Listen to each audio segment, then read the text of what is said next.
Masih ingatkah ketika sepatu emas Liga Premier menjadi perebutan trofi individu yang sengit?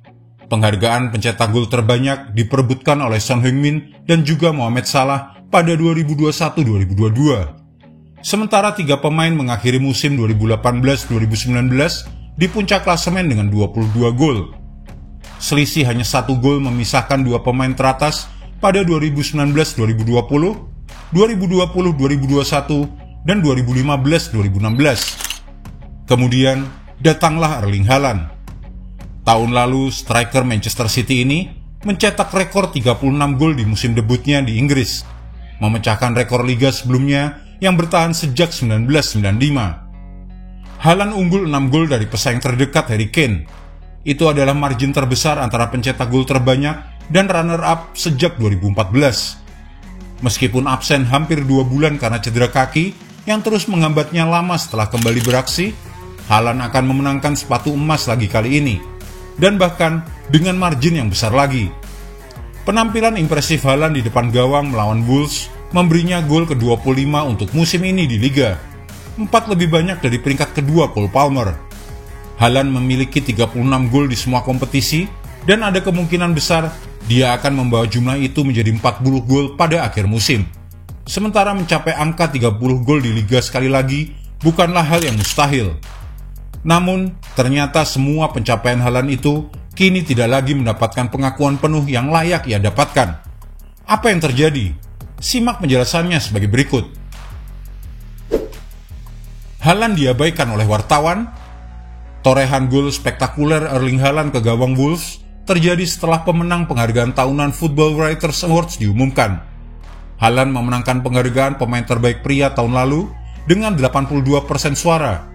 Tetapi tidak mengherankan jika kini rekan setimnya Phil Foden yang memenangkan penghargaan tersebut alih-alih Erling Haaland pada tahun 2024. Namun yang mengejutkan adalah jumlah suara yang diterima Haaland adalah 0.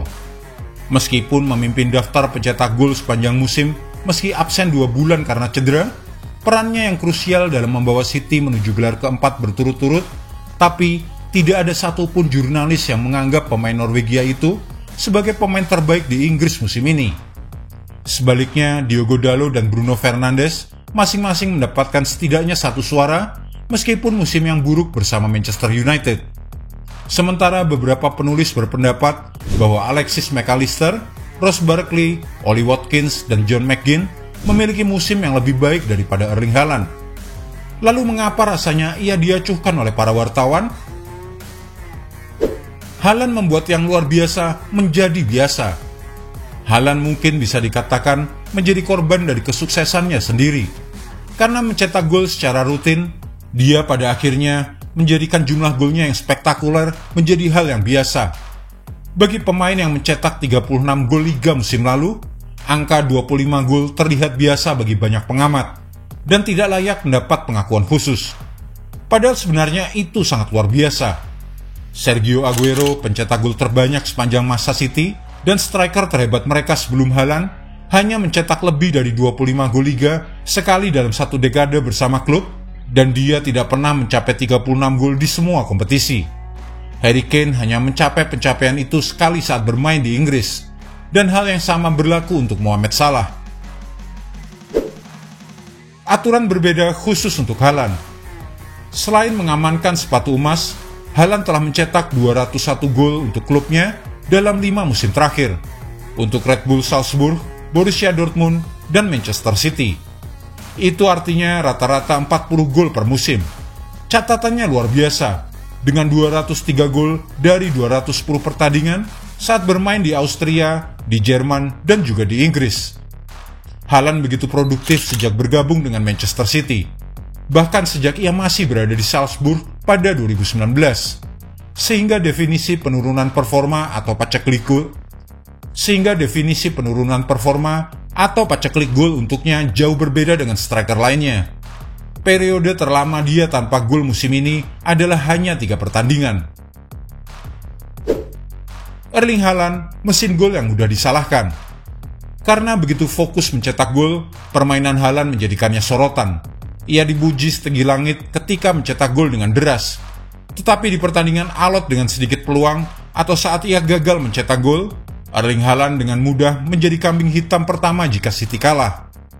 Roy Keane dengan lancang menyebutnya sebagai pemain divisi ketiga, setelah Haaland tak mencetak gol melawan Arsenal pada bulan Maret lalu. Dan media Spanyol bahkan mengkritiknya setelah penampilan yang kurang greget di kedua leg melawan Real Madrid.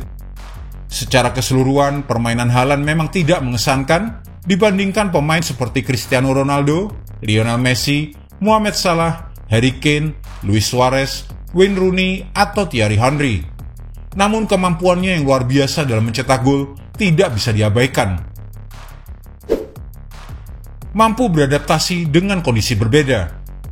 Manchester City memiliki banyak pemain bagus di lini lain, sehingga mereka tidak membutuhkan Haaland untuk melewati pemain, memberikan umpan terobosan, atau turun ke belakang untuk mengendalikan permainan. City punya Foden, Kevin De Bruyne, Rodri, Julian Alvarez, Bernardo Silva, Jack Grealish, dan Jeremy Doku untuk itu. Haaland bisa mendapatkan keuntungan dari lebih banyak terlibat dalam permainan. Dan bukan kebetulan dia memiliki lebih banyak sentuhan bola saat melawan Wolves dibandingkan 5 pertandingan sebelumnya saat dia tampil produktif di depan gawang. Bagaimanapun, tugas utamanya adalah masuk ke kotak penalti dan mencetak gol. Dan dia luar biasa pandai dalam hal itu, seperti yang ditunjukkan oleh catatan 25 gol Liga dalam 26 penampilan sebagai starter. Pep Guardiola menunjukkan setelah pertandingan melawan Wolves bahwa Haaland belum kembali ke performa terbaiknya sejak pulih dari cedera kaki yang membuatnya absen antara awal Desember dan akhir Januari. Membuatnya absen total dalam 10 pertandingan, termasuk 5 pertandingan Liga. Pelatih tersebut mengatakan bahwa postur tubuh Haaland yang besar berarti dia selalu membutuhkan waktu lebih lama untuk kembali ke performa 100% setelah cedera. Tidak seperti rekan setimnya yang lebih kecil seperti Phil Foden atau Alvarez. Bahkan sebelum cedera, Haaland memiliki faktor lain yang tidak menguntungkan. Selama 5 bulan pertama kompetisi, dia harus bermain tanpa Kevin De Bruyne yang cedera, rekan setim yang paling memahami dirinya. Dia juga harus beradaptasi dengan kepergian Ilkay Gundogan yang sangat penting bagi kreativitas Manchester City.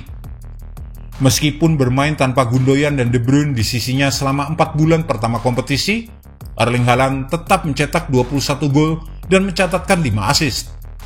Cedera yang dialaminya memang sedikit menghambatnya. Namun dalam waktu 1 bulan setelah kembali, ia masih menampilkan performa luar biasa di depan gawang.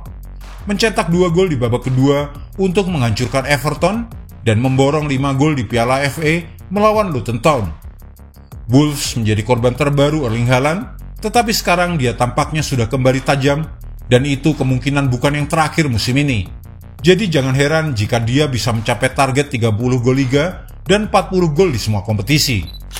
Jika Haaland bisa melakukannya dan Haaland mengakhiri musim dengan meraih trofi Liga Premier dan Piala FA selain sepatu emas, para jurnalis sepak bola itu mungkin akan dibuat malu dengan sikap mereka untuk tidak menghargai Erling Haaland. Jika Anda menyukai video ini, jangan lupa klik like, share, subscribe, dan tendang loncengnya agar tak ketinggalan update terbaru dari kami.